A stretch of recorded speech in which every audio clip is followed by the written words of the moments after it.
Evet, kutlu doğum etkinliği. Aslında kutlu doğum etkinliklerine baktığımız zaman 90'lı yıllarda Diyarbakır'da camilerde başlayan bu mevlüt etkinlikleri 2004 yılında kurulan derneğin bizzat kendi organizatörlüğüyle devam eden bu etkinlik, derneğin dar olması üzerine düğün salonlarına, kapalı mekanlara taşmıştı. Buraların da yoğun talep üzerine, dar gelmesi üzerine stadyumda izin verilmemesi üzerine de istasyon meydanına taşan mevlüt etkinliği bu süreçten sonra açık alanlarda yapılmaya devam edilmiş ve bugün günümüze gelmiştik. Allah-u Teala'nın izniyle pazar günü yani 21 Nisan 2013 günü Nevroz miting alanında Diyarbakır halkına yaraşır bir şekilde güzel bir etkinliğimiz söz konusu oldu. Allah'ın rızasının dışında başka bir rızayı ummayan gençlerin azimli çalışmaları Allah-u Teala tarafından da meyvelendirildi ve bunun neticesinde gerek Diyarbakır gerekse de Diyarbakır'ın ilçe ve köyleri ve temsili anlamda bunlara destek veren diğer illerden gelen misafirler, hatta yurt dışından 30'u aşkın ülkeden gelen temsilcilerin yoğun katılımı ile dün Diyarbakır'ın sokakları, caddeleri tıkandı. Miting alanı doldu. Hatta belli aşamadan sonra taştı. Alanın etrafındaki tarlalarda bile insanların yoğunluk oluşturulduğu gözümüzden kaçmadı. Etkinlik sorunsuz ve sıkıntısız bir şekilde elhamdülillah düzenlendi. Fakat ben iki kelimeyle etkinliğin öncesine dikkat çekmek istiyorum. Nitekim 2006'da Danimarka'daki karikatür krizi neticesinde Diyarbakır halkı güzel bir tepki ortaya koymuş ve 12 Şubat'ta saygı mitingi düzenlenmişti. Bundan 2 ay sonra Nisan ayında bir kutlu doğum etkinliği ilk kez büyük çaplı olarak yapılmıştı. Stadyum istenmesine rağmen oturakların tamiratı bahanesiyle izin verilmeyen etkinlik istasyon meydanında görkemli bir şekilde düzenlenmiş ve Allah'ın takdiri kabul edilerek artık açık alanlarda, meydanlarda yapılmıştı. Bu seneki etkinliğimiz de maalesef etkinliğimize son günlere yapılmasına son günlere kadar çeşitli kesimler tarafından ciddi baskılar altında kaldık. Özellikle Nevroz alanında miting yapmayın şeklindeki baskılar söz konusuydu. Görüşmelerimiz oldu. Bu görüşmeler neticesinde alternatif yer bize sunulmadı.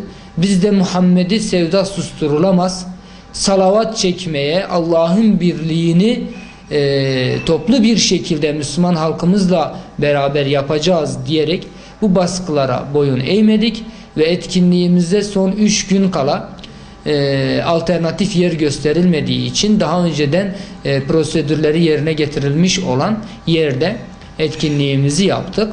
O alan hangi düşünceye sahip olursa olsun her türlü camia ve cemaatten, tarikatten Müslüman kardeşlerimizce dolduruldu. Orada tek bir bayrak vardı. La ilahe illallah bayrağı. Herkes bu bayrağın altında tek yürek, tek ses oldu ve yoğun bir katılımla yüz binleri aşan salavatlarla, milyonları aşan, milyarları varan salavatlarla, nitekim yapılan kampanya neticesinde milyarlarca oradan zaten ilan edilmişti. Özellikle toplu bir şekilde kılınan o namaz gerçekten görülmeye değerdi. Etkinlik alanına yakın cami olmadığı için etkinlik alanı bir mescide, bir camiye çevrilmişti. Namazlarıyla omuz omuza kadını, erkeği, yaşlısı, ihtiyarı, hatta hastalar diyorum, ciddi rahatsızlığı olanlar bile peygamber sevdasına hastaneyi bırakıp gelmişlerdi. Oradan böyle bir aşk sergilenmişti. Tabi bu aşk, bu sevda Allah-u Teala'nın da takdiri neticesinde çok güzel bir şekilde devam etmiş ve insanlar İslam'ın mesajını birlik, beraberlik, özgürlük ve kurtuluş İslam'dadır mesajını La ilahe illallah'ın bayrağının altında toplanmakla net bir şekilde ortaya koymuşlardı. Ve etkinlik sorunsuz bir şekilde elhamdülillah devam etti. Ve nihayetinde değerli hocalarımızın Resulullah sallallahu aleyhi ve sellemin davetiyle alakalı sunumları, değerli ilahi ve marş söyleyen küçük kız çocukları ve ağabeylerimizin peygamberimizi öven ilahileriyle devam etti. En sonunda da değerli bir hocamızın hayır dualarıyla etkinliğimiz nihayete erdi. Biz sayılarla ya da çeşitli hesaplarla uğraşmıyoruz. Bunun özellikle altını çizmek istiyorum. Biz peygamber sevdalısıyız. Muhammed'i sevda nerede varsa, kimin vasıtasıyla ortaya konulmuşsa biz oradayız. Onlarla beraberiz.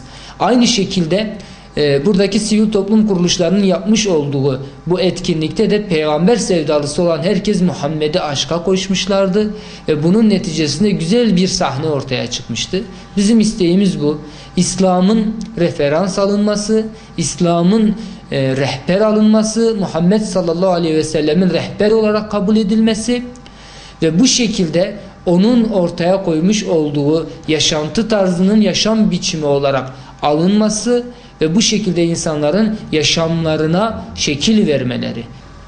Bunun yanında etkinliğimize gelecek olursak, Diyarbakır'da yapılan bu etkinlikte çok ciddi bir şekilde Diyarbakır halkı emek sarf ettiler. Özellikle bu halka teşekkür etmek istiyorum.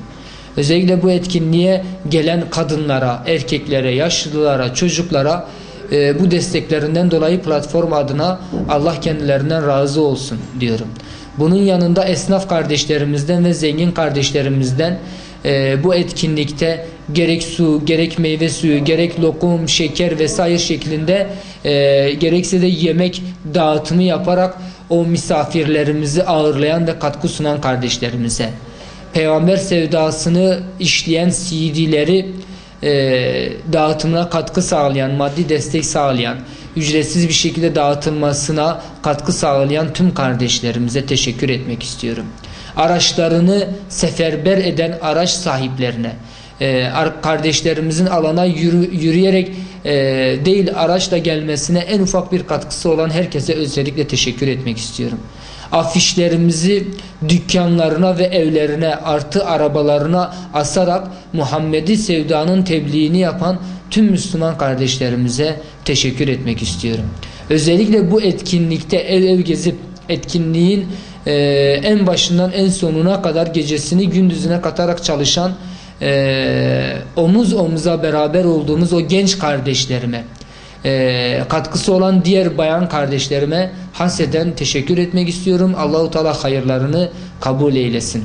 Yalnız etkinliğimize gelirken yolda trafik kazası geçiren ve şu an hastanede olan bayan kardeşimize, bunun dışında tarladan geçerken elektriğe kapılıp bu nedenle yaralanan, onun dışında kalp krizi geçirip hastaneye kaldırılan ve bunların dışında alana gelip çeşitli vesilelerle rahatsızlık geçirmiş olan herkese Allah'tan hayır şifaları platformumuz adına dilemek istiyorum.